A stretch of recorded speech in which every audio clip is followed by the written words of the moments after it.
Eu amo os peidos do Cartman. Você o quê? Oba, oba, oba, os peidos do Cartman na minha boca. Se eu te dissesse que existe um episódio de South Park em que o Cartman, sem querer, consegue trazer paz ao Oriente Médio, você provavelmente imaginaria algum plano mirabolante, uma crítica política gigantesca ou uma conspiração completamente absurda. Mas a verdade é ainda mais maluca. Tudo acontece por causa de uma vaca. E é justamente isso que torna esse um episódio tão interessante de revisitar. A premissa parece ser só mais uma daquelas histórias em que o Cartman inventa uma mentira pra zoar alguém. Só que, conforme a trama avança, ela deixa de ser uma simples piada e começa a levantar uma pergunta que, sinceramente, não tem uma resposta tão fácil quanto parece. Afinal, uma mentira continua sendo errada quando ela acaba melhorando a vida de milhões de pessoas? Essa é uma discussão que aparece em filmes, livros e até na filosofia há séculos. Mas South Park resolve entrar nela do jeito mais South Park possível, com profecias religiosas, peidos, o Van Halen e uma das humilhações mais absurdas que o Kyle já sofreu na série. E tem outra coisa que eu só fui perceber reassistindo hoje. Quando eu era mais novo, eu saí desse episódio pensando que era só mais uma história sobre o Cartman fazendo o caos de sempre. Hoje eu enxergo diferente. Pra mim, esse talvez seja um dos episódios mais interessantes do Kyle, justamente porque, em determinado momento, a história deixa de ser sobre quem criou a mentira e passa a ser sobre quem escolhe manter ela viva. Então, se você gosta desse tipo de análise, já aproveita para deixar o like, e se ainda não for inscrito, se inscreve no canal. Afinal, se uma mentira conseguiu unir 3 religiões diferentes, talvez um clique no botão de inscrição não seja um pedido tão absurdo assim. Feito isso, agora vem comigo entender como uma brincadeira completamente idiota do Cartman acabou desencadeando um dos acontecimentos mais improváveis de toda a história de South Park.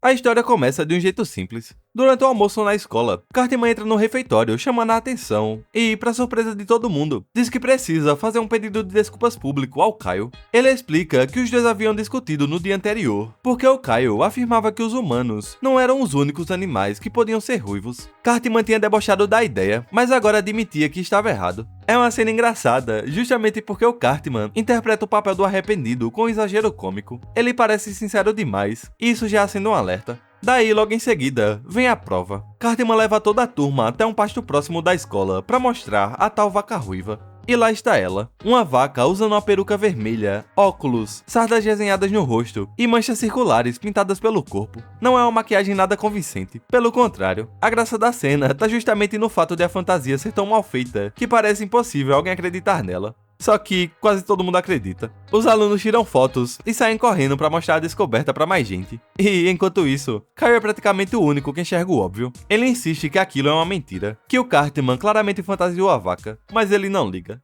Até a mentira mais cretina pode ter consequências. Sim, tem razão, Caio. Com certeza que isto terá consequências devastadoras na Terra.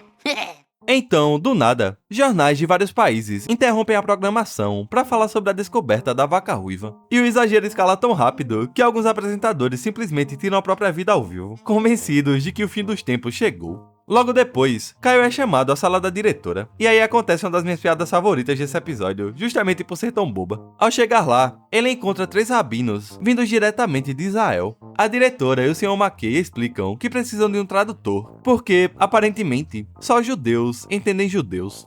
Só estamos tentando falar que temos um assunto importante. Entendeu? Ele falou que é um assunto importante. Oh, o que eles querem? E é durante essa conversa que a brincadeira finalmente ganha um peso completamente diferente. Os rabinos explicam que aquela vaca pode ser a famosa novilha vermelha, mencionada em antigas tradições religiosas. E aqui vale abrir um pequeno parêntese, porque essa parte costuma surpreender muita gente. A série inventa praticamente todas as consequências da história, mas a novilha vermelha não foi criada pro episódio. Ela realmente existe dentro da tradição judaica e aparece em textos religiosos ligados a rituais de purificação. Ao longo dos séculos, alguns grupos passaram a associar seu aparecimento a acontecimentos importantes envolvendo a reconstrução do Templo de Jerusalém e, consequentemente, as expectativas sobre o fim dos tempos. South Park, então, pega essa referência real e faz o que costuma fazer de melhor, leva a ideia até um nível completamente absurdo. E aqui, segundo os religiosos, não é apenas o judaísmo que reconhece aquela profecia. O cristianismo e o islamismo também enxergam naquele animal um possível sinal do fim dos tempos. Então a situação rapidamente foge do controle. Quando os rabinos chegam ao pasto, descobrem que os muçulmanos já chegaram primeiro, e em poucos minutos, o lugar já está cercado. Policiais aparecem, barreiras são montadas, e centenas de fiéis começam a se reunir ao redor da vaca, cada grupo reivindicando aquele símbolo para sua própria tradição. E tudo isso por causa de uma peruca ruiva colocada numa vaca por um garoto de ossos grandes. Tem certeza que essa Essa vaca pode fazer queijo ruivo, que é como queijo suíço, mas em vez de ter furos, ele tem sardas. Depois da descoberta da vaca ruiva, representantes das 3 religiões resolvem se reunir para decidir o que fazer. E, como acontece com uma frequência curiosa em South Park, esse encontro histórico acontece no Hilton Aeroporto. Se você acompanha a série, provavelmente já reparou nesse detalhe. Sempre que a trama precisa reunir pessoas para resolver algum problema, o destino quase inevitável é uma sala de conferências nesse hotel. Foi assim no episódio do HIV, em Crianças Ruivas e em vários outros momentos da série. É uma piada recorrente desse universo. Só que o motivo da reunião aqui torna tudo ainda mais engraçado. Eles não estão reunidos para evitar uma guerra, estão reunidos para organizar o fim do mundo. As lideranças judaicas, cristãs e muçulmanas começam discutindo detalhes de Armagedon como se estivessem planejando um grande evento. Quem ataca primeiro? Quais armas podem ser usadas? Como ficam os prisioneiros? Vários questionamentos são levantados. Só que aí acontece algo inesperado. Enquanto discutem essas regras, alguém faz uma observação. Essa pessoa diz que eles estão todos reunidos em uma sala, conversando. E, por alguns segundos, o lugar inteiro fica em silêncio. Todos então percebem que passaram tanto tempo esperando o momento em que finalmente precisariam enfrentar uns aos outros, que nunca tinham realmente parado para conversar daquela forma. E esse é o ponto de virada do episódio. Até aqui, a vaca ruiva parecia ser apenas o motor da história, mas a partir desse momento, ela vira um símbolo. Quase deixa de importar se a profecia era verdadeira ou não. O que importa é que ela criou uma situação em que pessoas que normalmente jamais dividiriam a mesma mesa foram obrigadas a fazer exatamente isso. E então, para selar a paz, a vaca é levada para Israel e é sacrificada. Pode ser muito difícil, mas muitos dizem que a paz pode ser real.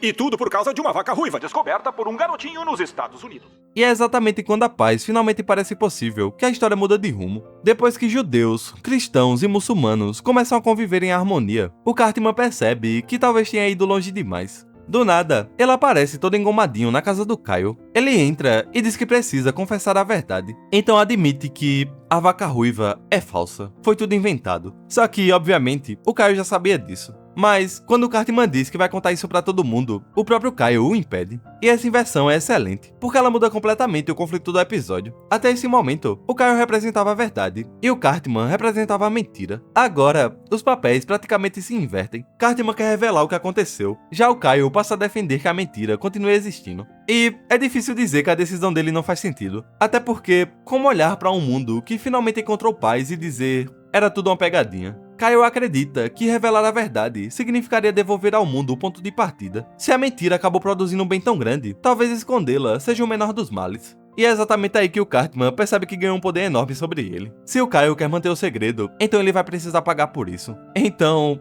Cartman exige que o Kyle vá até a própria mãe e diga coisas horríveis pra ela. Você é uma gota nojenta, mãe. Oh, Kyle! Oh, meu Deus, o que você falou?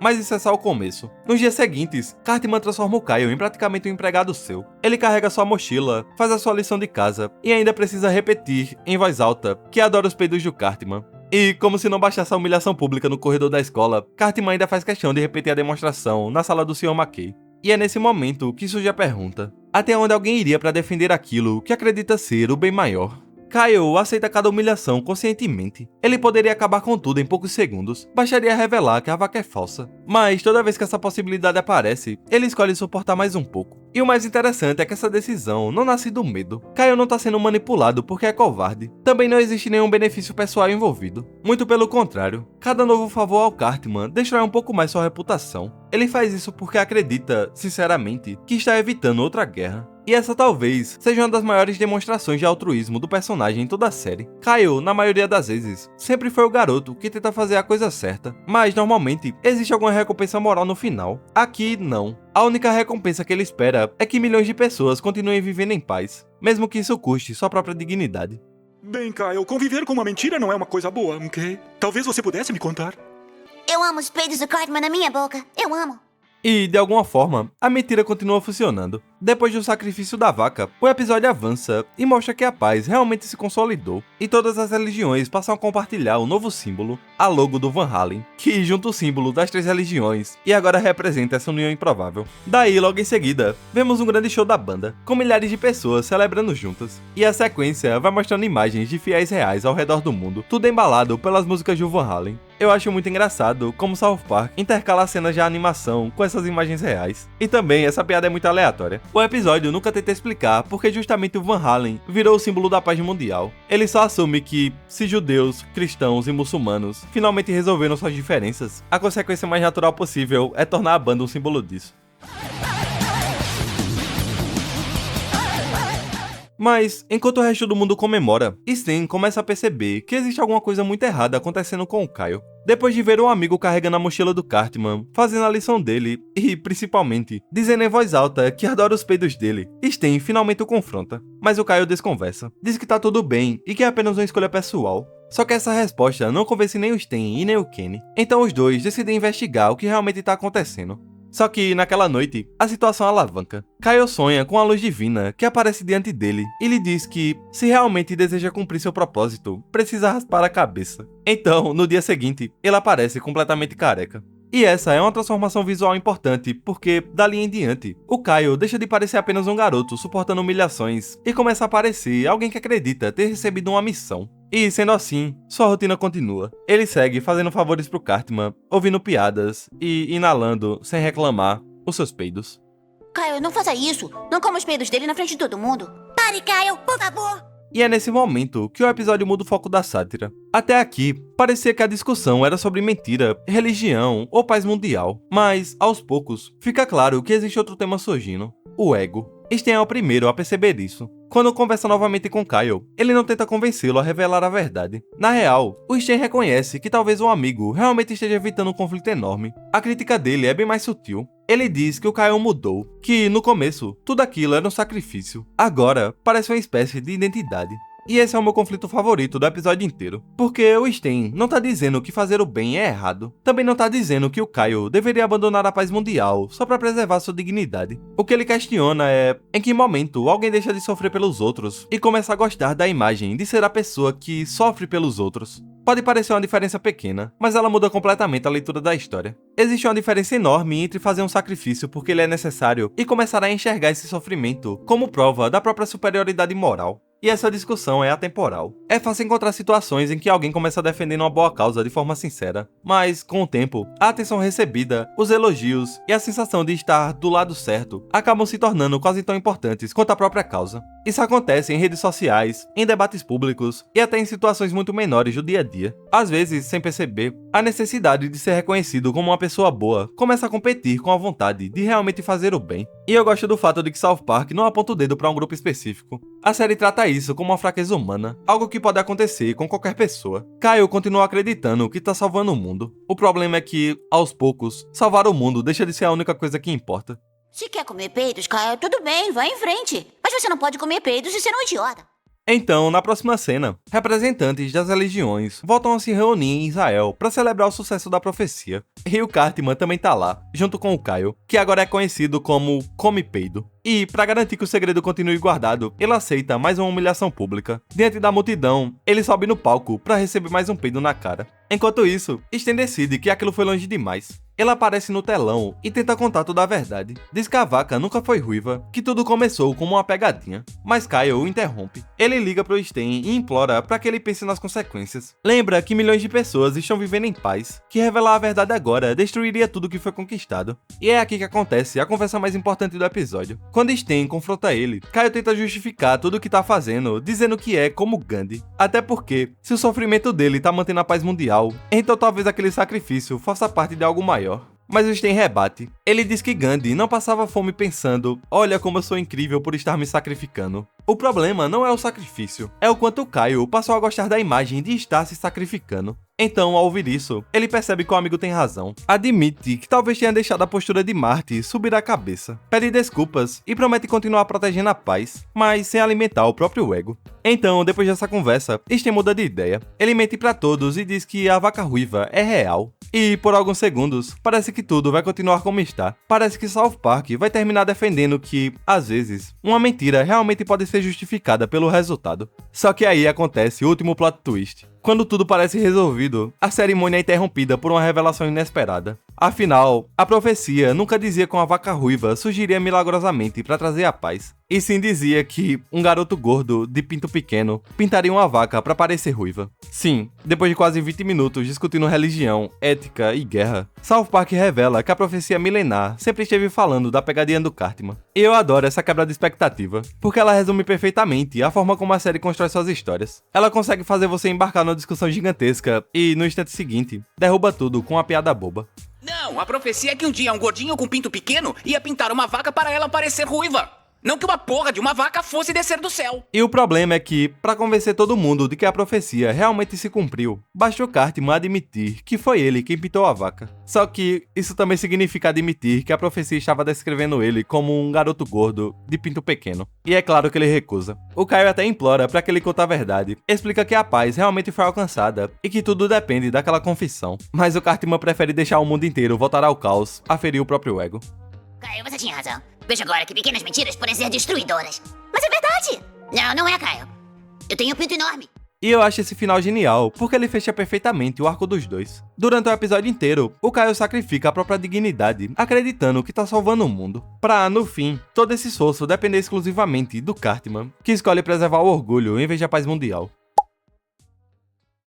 Mas, afinal, Vaca Ruiva tá dizendo que, às vezes, mentir vale a pena. Quanto mais eu penso nesse episódio, mais eu acho que a resposta é: depende de qual personagem você escolhe acompanhar. Se você olhar pelo ponto de vista do Kyle, é difícil condenar completamente a decisão dele. A mentira realmente trouxe paz para milhões de pessoas. Durante alguns minutos, guerras terminaram, religiões que viviam em conflito aprenderam a conviver, e pessoas que jamais sentariam à mesma mesa finalmente dialogaram. Se revelar a verdade significasse destruir tudo isso, será que ele realmente estava errado em protegê-la? Por outro lado, também surge a pergunta: resultados positivos tornam a mentira moralmente aceitável? Porque o episódio faz questão de mostrar que esconder a verdade também tem um preço. Kyle perde a sua dignidade, se afasta dos amigos e, aos poucos, deixa de agir apenas pela paz para também alimentar a própria imagem de mártir. A mentira salva o mundo, mas também começa a destruir quem escolheu carregá-la. E é aí que tá a força do episódio. South Park não tenta convencer o espectador de que o Kyle estava certo. Também não diz que o Stan estava certo ao tentar interromper aquele ciclo. Em vez disso, coloca os dois valores em conflito.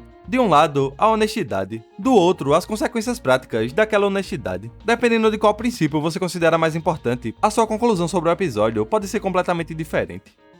Agora eu quero saber de você. O Kyle estava certo ou errado? Vale a pena sustentar uma mentira se ela realmente torna o mundo um lugar melhor? Ou a verdade precisa vir à tona, custe o que custar? Escreve aí nos comentários, porque eu quero saber o que vocês pensam. E se curtiu essa análise, deixa o like, se inscreve no canal e ativa o sininho. Tem muito mais South Park vindo por aqui. E aproveita que ainda tá assistindo e clica em um dos vídeos que tá aparecendo na sua tela. Tenho certeza de que ele vai te interessar. No mais, valeu por estar comigo até aqui e nos vemos na próxima.